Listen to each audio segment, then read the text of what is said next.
Are you open, sir, in case may clamor for Duterte Padilla tandem po? Sino naman ang wala naman sigurong tao na hindi maliligayahan kapag ka tinutulak ka ng iba. Kasi Mm-mm. ganyan din naman ang ginawa sa akin ni Digong. Wala, hindi man ako kasi politiko talaga eh. Si Digong lang naman talaga yung nagsabi sa akin na pumasok ka sa politika. Dahil ayoko talaga ng politika. Mm-mm. Gusto ko lang sabihin sa mga kaibigan ko kasi si Jimmy. Kaya ganyan yan si Jimmy. Mm-mm. Maraming salamat sa mga kaibigan ko na nagtutulak sa akin at sa paniniwala po ninyo. Pero siyempre, ang realidad niyan, meron niya ang sinusunod na, kumbaga, bago mapunta sa akin yan, siyempre, Mm-mm. uunahin natin yung mga tunay na politiko na talaga. Una dyan ay si Manang Amy Marcos. Mm-mm. Pangalawa ay si Senator Alan Cayetano. Mm-mm. Susunod ay si Senator Bongo. Ang susunod dyan ay si Senator Bato. Merong hierarchy yan eh. Hindi po pwede na ako kagad kasi ako'y bago lang dito sa politika. Oo, meron tayong susundan na kapag ka sinabi mong Duterte supporters at mga loyalist ni Duterte, meron talaga yon na sinusundan. At para sa akin, ang pinaka-senior niyan ay si Manang Aimee. Dahil makikita naman natin nung nanalo si Digong, ang unang-unang sinasabi ni Digong, gusto niyang mag-unite ang mga Pilipino, kaya niya pinalibing si Marcos Sr. 'Di ba? Para matapos na ang hidwaan ng mga Ilocano at ng ibang ah, Bisaya, 'di ba? Yung mga ganyan. Yun ang mga ideal ni ano yan eh, mga ano ni Digong. So ako sumusunod lang doon. Mm-mm. Ako yung nagpapasalamat sa mga nagtutulak, siyempre. Maraming salamat po sa inyo. Mm-mm. So, can we get a categorical answer, sir? Ano? So, if it comes to that point na dumaan sa lahat ng hierarchy at mauwi po at magkaroon ng clamor sa inyo, are you open to it, sir, for a Duterte Padilla tandem for 2028? Pag-utos ni Digong. Pag-utos ni Digong. Walang pwedeng mag-utos sa akin kahit sino, si Digong lang. Kasi ayaw ko talaga ng politika. Alam naman lahat ng mga nanay ko, alam yan. Mga kapatid ko, asawa ko. Basta sinabi ni Digong, susunod ako. Talaga, sir. So, ganun kayo ka-obedient, sir. If sinabi po ni Pangulong Duterte, you will accede to it, sir.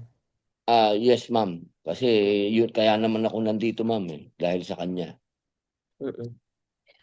Sir, eh, push it further, sir, ha? In case nga po talagang iutos sa inyo, are you ready for a higher position po? Ay, pinanganak po tayong ready.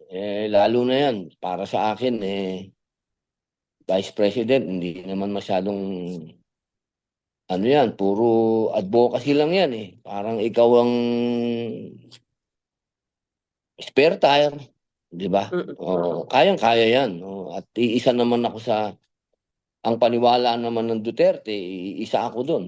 Ako ay, ah, kung ano ang, kasi para sa akin, ideology kasi ang Duterte eh. Hindi naman yan personal lang eh. Hindi yan si Digong. Ang Duterte kasi ideology yan eh. Mm-mm. Pagbabago, yun talaga. Mm-mm. And sir, isa pa, in case lang po maiba kung sakaling iba ang maging katandem ni VP Sara, ano pong nakikita ninyong magiging role nyo sa 2028 elections? Will you be actively campaigning for VP Sara? Kayo po ba yung magiging campaign manager? Do you see yourself that active, sir, for campaigning po? Oo, buong pamilya ko naman, nag-umpisa naman yan. Duterte talaga. Sabi nga nangampanya talaga kay Digong nang wala kaming hiningin kahit ano. Mm-mm. Katunayan, kami pa gumastos. At ako'y naniniwala talaga kay Inday Sara at kung sino man ang pipiliin ni Digong na maging vice president niya. Ako'y Mm-mm. talagang ano diyan, 100% na ano tutulong. Will you go as far as being campaign manager, sir? Yun naman lagi ang papel ko. Talaga sir, opo. Oo, yun naman lagi ang papel. Ito lang medyo huling senatorial election, medyo malungkot lang siyempre kasi wala si Digong. Mm, mm. So pag kay VP Sara sir, willing kayo na talagang kayo ang mag-stand as campaign manager po niya. In case hindi kayo yung maging katandem ah. Oo. Ako ay 100. Alam naman ni Inday yan. Ngayon pa lang, nakikita na ni Inday yan. Nakikita na ng ating Vice President yan. Kahit saan siya magpunta, nandun ako. Nandun kami. Hindi ko siya iniiwan. So ngayon pa, nalalaban siya. Siguro naman 1+1, di ba, inaanak. Ngayon pa, na lahat ng kahilingan namin at dasal ay magiging katotohanan na. Dahil yun naman ang gusto namin, kumandidato siya. Mm. Sir, medyo magta-touch ako sa medyo sensitive na matter. Kasi sir, syempre may mga nagsasabi, tapos na tayo sa Duterte ng 6 years, o tas Duterte na naman ba ulit, another 6 years. Sir, will that be good for the country na another Duterte just in case manalo po si VP Sara? Definitely. Definitely. Wag naman tayong maging unfair sa mga Duterte. Pinagbigyan nga natin yung mga Aquino, pinagbigyan natin yung mga Marcos. Di lalo na siguro yung mga Duterte na nagkaroon ng 96% na sa survey, di ba? Na Mm-mm. trust and approval rating. Yan ang siguro naman hindi natin dapat ipagdamot yan sa mga Duterte. At nakita naman natin ng Davao, ang Davao City hanggang ngayon ay namamayagpag. At alam mo, ang Davao City, walang utang yan. Ha? Siguro, lagi nilang tinatanong, ano bang kakayahan ni BP Inday Sara? Nung naging mayor yan, walang iniwan na utang yan sa Davao. At nakita natin hanggang ngayon, progresibo ang Davao. Siguro doon Mm, natin titingnan. mm. So, sir, walang masama kung umulit tayo ng Duterte for another 6 years, sir? Aba, sa totoo lang, kung hindi naman nagbigay ng daan si Inday sa ating kaibigan na si Pangulong Bongbong Marcos, di dapat si Inday ang Pangulo natin, sa totoo lang. Wala, nagbigay si Inday, sumunod siya kay Amy. Ako, naniniwala talaga ako na kailangan ipagpatuloy ang pagbabagong na umpisahan ni Digong. Mhm. Mm. Sir, last sa akin sa puntong ito. Sir, yung sa impeachment lang may apat na naka-file po. Tatlo or apat pa na naka-file sa Kamara po ano. At just in case lang naman po sir, umakyat ito sa Senado. Sir, how can the people trust you to be neutral and fair if talagang openly ay kayo po ay sumusuporta kay VP Sara, especially sa candidacy po niya, sir, no? Lagi naman akong neutral. Ako naman ay laging nasa panig ng taong bayan. At alam naman ng taong bayan na yung impeachment ni VP Sara ay politikal. Yan ay politikal. Yan din naman ang argumento ng Supreme Court na wag nating gamitin to. Nakakatawa lang talaga. Pero ako pinagbibintangan ng maraming tao na talagang ako daw mali, tama, talagang Duterte. Hindi po, ako'y may mandato sa Senado. Ako'y Mm, ibinoto ninyo. Kung ano yung tama, yun po ang gagawin natin. At nakita naman po natin yung impeachment na una, puro naman po talaga political yon. At nalaman na rin po natin na nagkaroon na ng money pot doon. 'Di ba? Na, meron talagang perang pinag-usapan doon. At alam naman din po natin na talagang yung sino naman, ako po ay matagal na nasa intelligence, mga mahal na kaibigan at kapatid at kababayan. mm, Napaka-imposible po na yung sinasabi nila na yung confidential fund, magkakaroon ka ng mga asset na papangalanan mo. Tinatanong nila bakit may piatos, may ganito. Pambihira naman, 1+1 naman. Kahit naman ako nung araw, kapag meron ako mga asset, lahat ng mga asset ko, hindi naman magbibigay ho ng tunay na pangalan yun. Pambihira, pinahamak mo sila. 1+1 lang po yan. Hindi naman po, confidential nga po, di ba? Pag sinabing confidential, confidential pati pagkatao ng asset mo. mm, Ako po talaga diyan sa impeachment hindi po talaga ako sang-ayon diyan. Dahil napakadami din po dapat kung iimbestigahan natin ng confidential fund ng pangalawang pangulo, dapat lahat. Dapat ng lahat na may confidential fund iimbestigahan at sinabi din naman po ng COA na wala naman ng problema doon sa kanyang confidential fund. Mm-mm. But we expect you, sir, to still judge depending on the evidence, sir, or ngayon pa lang sinasabi nyo na mapapawalang sala sa punto sa inyo, sir, sa boto ninyo. You will Sa not akin vote po, for kung ang impeachment. argumento nila ay yung dati pa rin, kung ano yung Mm. isinalang nila dati pa rin at yung pa rin ang argumento at walang bago, Opo. ngayon pa lang po sinasabi ko na katulad ng Supreme Court, sinasabi ko na po sa inyo, ito ay la. Opo. So you will not vote for it, sir. Oh, definitely. Definitely. Opo. Okay. Okay. Sir, isa lang ako sa sa ICC, then ipapasa ko na po sa ibang reporters. Sir, kasi 'di ba nag-ano po, humiling po si Pangulong Duterte na siya po ay sana hindi na mag-ano no, mag-appear po doon sa what you call it, sa proclamation po ng kanyang charges because old, tired and frail na po siya. Pero yan po ay kinokontra ng prosecution. Siguro sir, your comment on it lang po. Karapatan ng accused yun. Akala ko ba itong prosecution, na- nag-aaral ba kayo ng batas? Karapatan ng ano yun, ng accused yun. Kung ayaw niyang humarap, lalong-lalo na, matanda na siya. Karapatan niya yun, human rights, lahat ng klase ng law, pwede niyang gamitin para hindi siya lumabas dyan. Lalo na dito sa atin, sa Pilipinas, o pag nakita niyong meron na namang sasabihin na naman, matanda na, yung itsura ni Digong, gagawing kalokohan, naku, alam na ho natin yan. Karapatan po ng ating dating Pangulo na sabihin yun na ayaw niyang humarap. And he should be allowed, sir?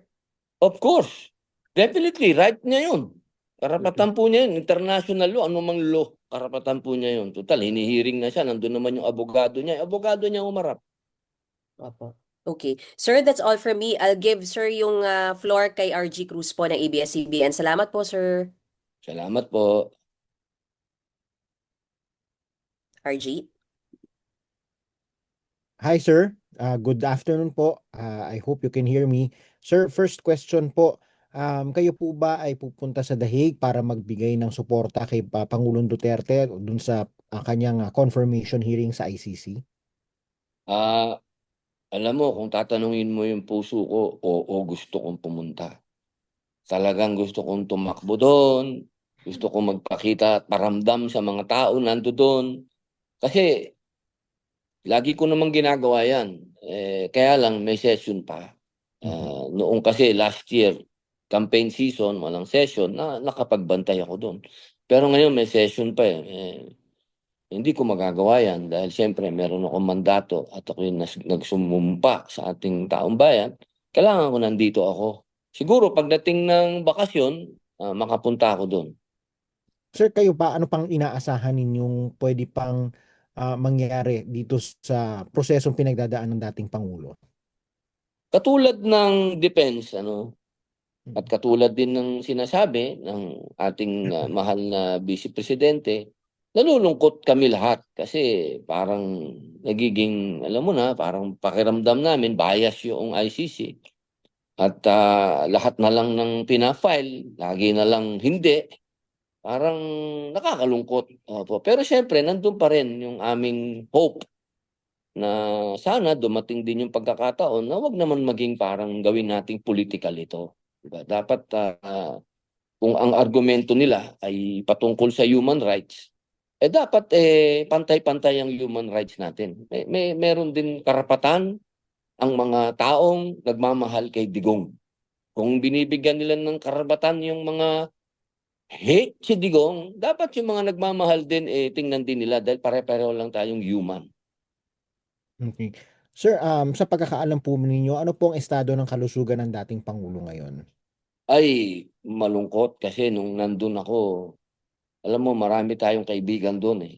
Mhm. Bago pa man dumating ito, pwede kong sabihin na ako'y palagi na dyan sa Netherlands. Dahil hindi pa ako magiging politiko, dyan na dapat kami mag-retire.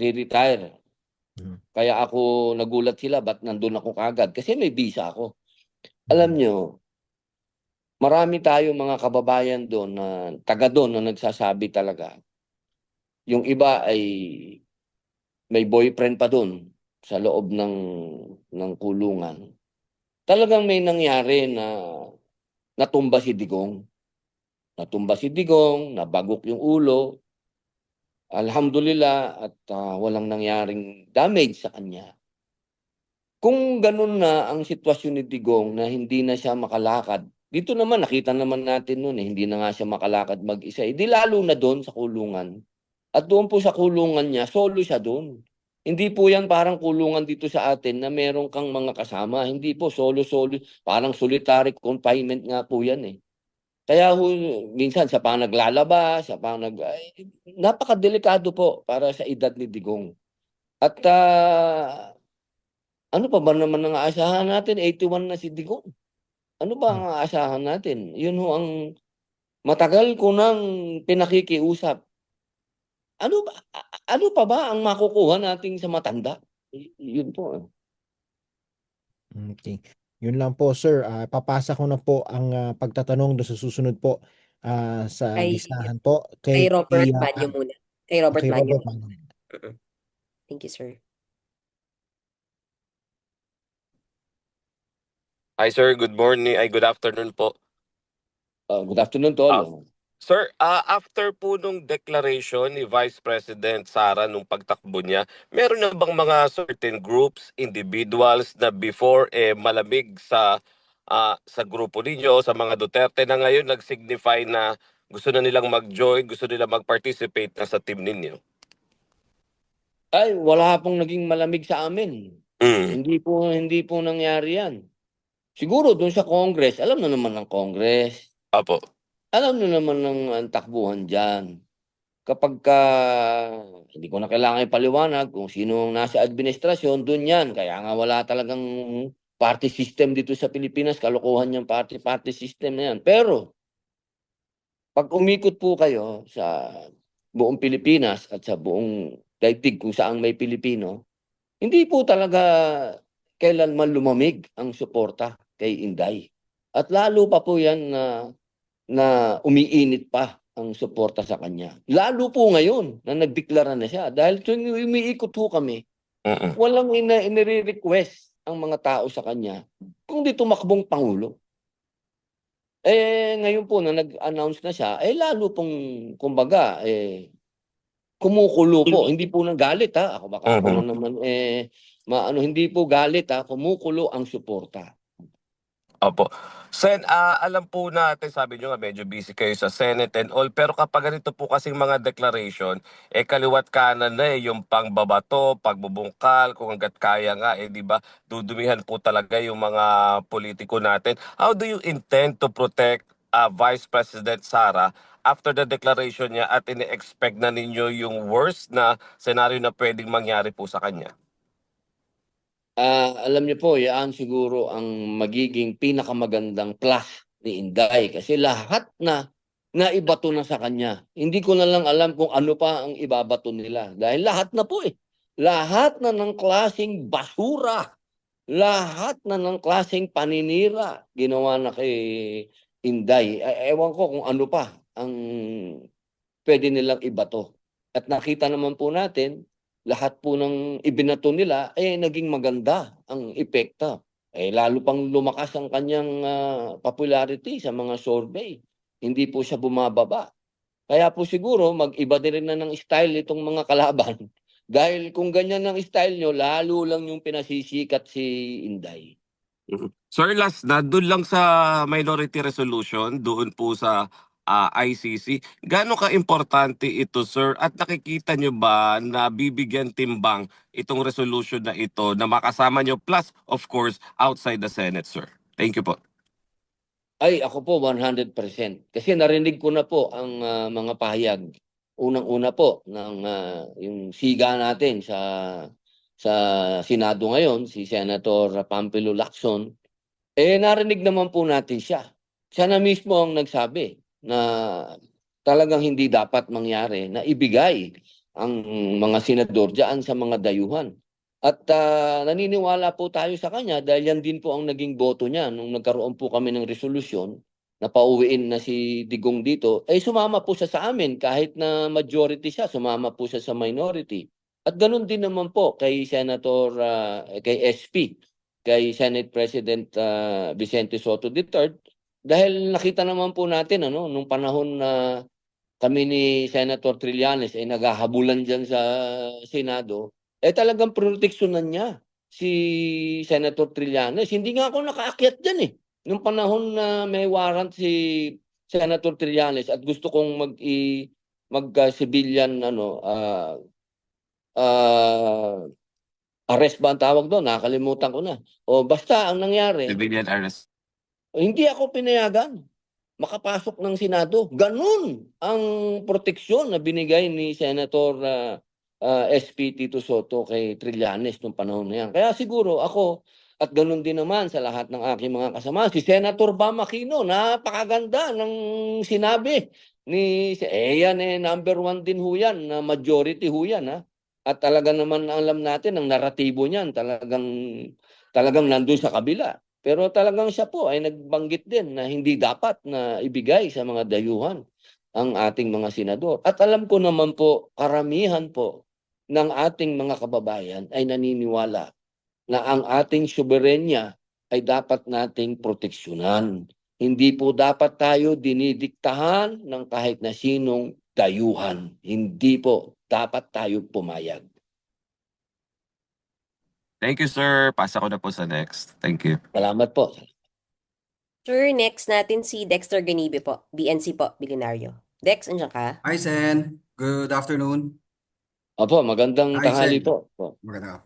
Sen, balikan ko lang yung nabanggit nyo dun sa sesyon nung Wednesday na sabi nyo na instead na magdebatehan yung mga kapwa nyo senador, kinumbinsin nyo sila na magtulong-tulong na lang, bigyan ng pondo para mapatayo yung munisipyo ng Kalayaan dun sa Pag-asa Opo. Island. Your thoughts po on this?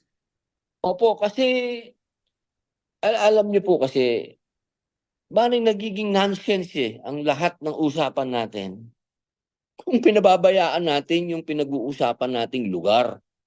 'Di ba parang nagbabakbakan tayo, inaaway natin yung China, tayo nag-aaway, pero pag tiningnan mo naman yung pinag-uusapan nating lugar, wala palang munisipyo. Boss naman, parang napakalaking kalokohan naman yun na tinatawag natin na atin yung lugar pero wala silang munisipyo. Parang katawa-tawa po. Kaya ako ay nakiusap sa kanila kasi na sana po ay matulungan niyo ako mapondohan kasi yan po ay pinondohan ko. Ang nangyari po diyan, yung eskwelahan na pinondohan ko, praise God, tumayo. Pero yung pinondohan ko naman po na munisipyo, ano po nadamay yata noong 2025. Itong nakaraang eleksyon ho, nadamay yata na FLR. Opo. Kaya ako nakikiusap po sa kanila. At maligaya naman po ako dahil tumayo kagad si Senator Win Gatchalian bilang siya po ang sa Committee ng Finance. Talaga pong nangako siya kagad na lahat po ng pangangailangan diyan sa Kalayaan Island ay ibibigay nila. Napakagandang balita po niyan. Kasi kung meron tayo dapat ipagmalaki at ipakita diyan sa mga dayuhang bansa, hindi lang po sa China, ang dami po kasi diyan na kalaban natin diyan na talagang gusto din ng mga isla. Ano po tayo diyan? Kundi 8 o 7 bansa po tayong nag-aagawan diyan. Kailangan ipakita po natin sa kanila na hindi lang sila ang nagpapaganda ng mga isla diyan. Dahil pagandahan po ng isla diyan. Dahil nung pumunta po ako diyan, lahat po ng mga isla na pinuntahan ko kawawa po yung mga sundalo natin. Yung mga pagtiningnan mo yung ginagawa ng ibang bansa, may mga helipad pa. Sana po, bago tayo mag-away-away dito, pagandahin muna natin yung mga isla na inaangkin natin at sinasabi nating atin. Sen, may ba ako? Sabi nyo kanina, kapag sinabi ni Tatay Digong na tumakbo kang vice ni Sara sa 2028 ay tatanggapin nyo po. At handa kayong tumakbo. Sen, ang tanong ko, nakahanda din po ba kayo pag kayo'y kumandidato doon sa mga batuhan ng mga basura pagdating ng kampanyahan? Maaring ma-personal man ito o may katotohanan man o wala. Kasi alam mo naman yung kampanyahan dito sa atin tapunan ng basura. Are you ready sa mga ganong eksena na pagdating ng halalan?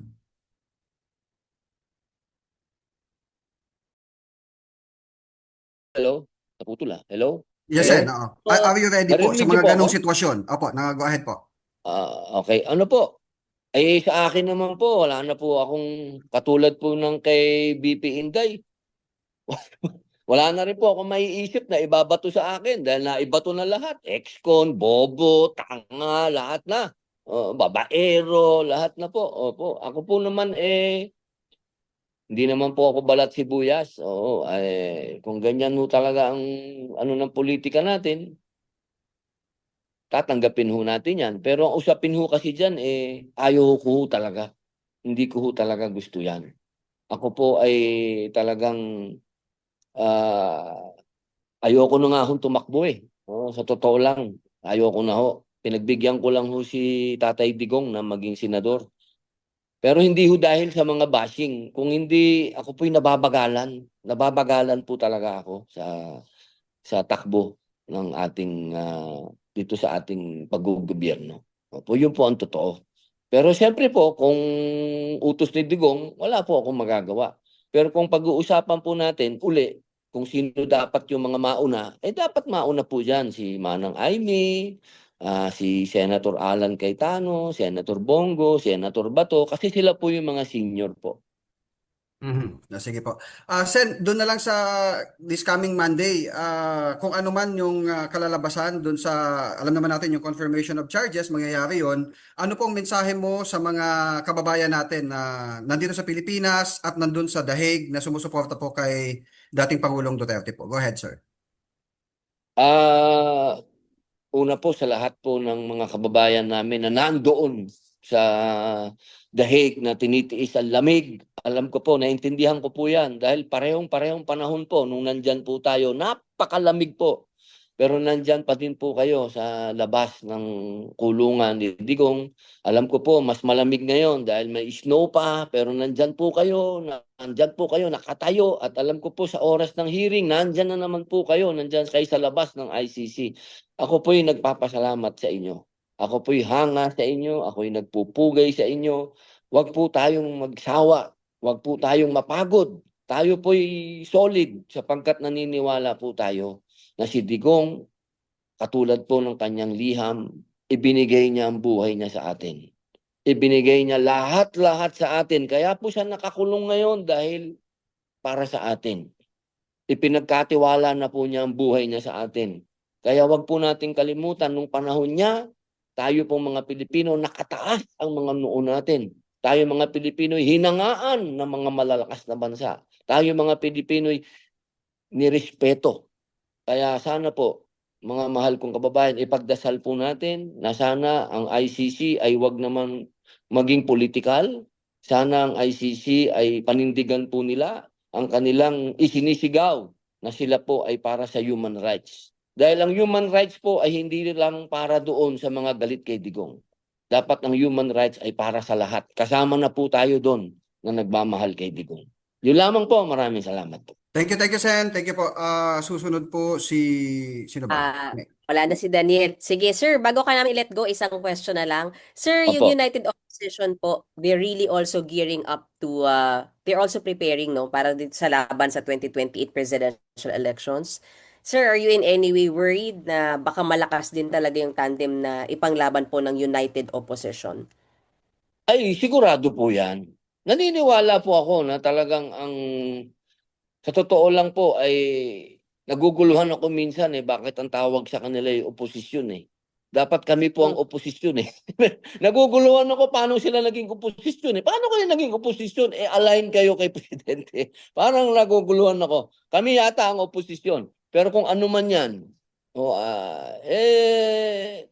kami naman po ay naniniwala na ang lahat ay ang adhikain ay makatulong sa bayan. Ang lahat ng mga gustong komandidato at gustong manalo, gusto lahat makagawa ng pagbabago at makagawa ng maganda sa bansa. Kanya lamang po, ang magpapatunay na po lahat siguro na meron talagang nangyari nung panahon ng mga pangulo, ano? Dalawang pangulo lang naman po talaga ang masasabi natin na may nagawa. Una diyan, nung panahon ni GMA, Gloria Macapagal Arroyo, ang ating ekonomiya ay gumanda. At nung panahon naman ni Digong, alam naman nating lahat na talagang nirespeto tayo ng ibang bansa at nagkaroon ng pagbabago. Unang-una na po lahat sa kriminalidad. Talagang yaan po ang mga bagay na wag nating kakalimutan. Pero hindi ko po sinagsasalitaan ng masama na kahit na sinong tatakbo, ako'y naniniwala na kayo maganda ang inyong intensyon. Kaya lang siyempre, sa usapin ngayon kung ano yung may napatunayan. Sir, sorry, pahabol lang daw po si Ate Nympha po. Ni Falabella po, Okay, Doc. ma'am. Hi, Sen. Sen, tanong ko lang po, bagong member kayo Hello, ng ma'am. Blue Ribbon Committee, so ano ang inyong ipupush? Anong balak ninyo, sir? Ay, siyempre po, unang-una, tayo po ay nagpapasalamat sa ating pong minority bloc. At pansamantala, habang wala pa po si Senator Bato, tayo muna po ang tatayo doon. At siyempre, kung ano man po yung mangyayari pa sa mga hearing ng Blue Ribbon, nandun po tayo para makinig. Pero sabi ko nga po sa inyo, paninindigan ng minority, yung minority report. Ipupush nyo ba na investigahan ng Blue Ribbon yung alleged exchange ng text messages ni PBBM at ni dating Yusek Bersamin? Naku, dapat po siguro si Senator Pampilo Lacson po ang inyong tanungin patungkol dyan dahil kanina nga po sinasabi sa akin ng COS ko, pati daw po yung political dynasty pag-uusap. Sabi ko, wag muna, wag ako dyan kasi iba ang mga chairman niyan. Katulad niyang tinanong niyo po, ang chairman po niyan ay si Senator Ping. Kung ano man po ang hakbang ni Senator Ping, ako po'y susuporta sa kanya. At ganoon din po patungkol kay anti-political dynasty, kung ano man po yung gusto ni Senator